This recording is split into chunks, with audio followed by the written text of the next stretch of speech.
I was living my normal life. Spending time with my husband and daughter and with my friends. Life felt easygoing and joyful. But I suddenly began to see and hear strange things. One day, we was walking through the park with my daughter. Suddenly, an odd flash of light appeared, and temporarily made me blind. At first, I thought that I had vision issues. Another day, I noticed the sky changing to an odd shade of yellow. I was losing my sense of reality and it was confusing and disturbing. My husband's whispering woke me up one night. Meanwhile, he was actually asleep. Then I felt a prickling feeling in my arm. It's like I was injected with something. I began to realize that something much more sinister was at play. But what really frightened me were the voices. They whispered to me at night. Come back to me. I heard friends and family members begging me to come back, to return to them, but I didn't understand what they meant. I went to see a psychologist, who prescribed me pills, but nothing seemed to help. The visions only got more vivid. It wasn't until later that I understood the horrifying truth. For years, I had been locked in a coma after a terrible car accident. Unable to move, speak, or communicate in any way. All the strange things I had seen and heard were just the products of my own imagination. The only way that my mind could cope with the horror of being trapped inside my own body.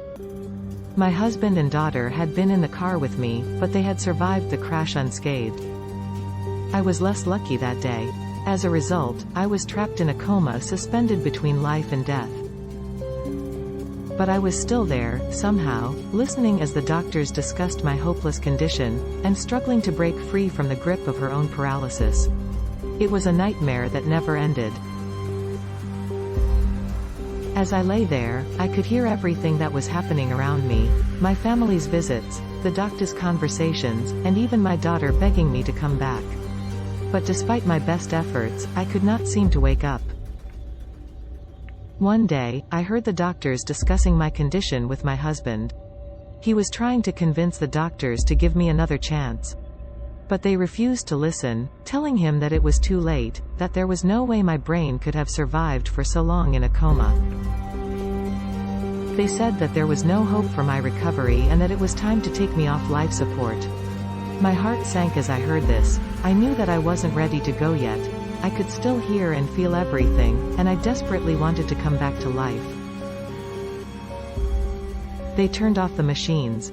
I eventually focused all my energy to will my fingers to move, trying to find a way to let people know I was still alive. I hoped someone would notice.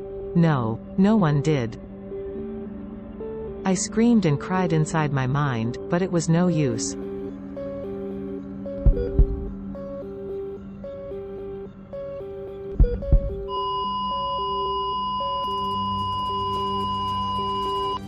The doctors declared my time of death. I knew the battle was over, as the darkness enveloped me. I heard the voices of my loved ones, as I struggled to come out of my coma, and regain consciousness. But I wasn't able to. My family loves me, and was by my side right up until the very end, despite everything. I love all of you too. Goodbye.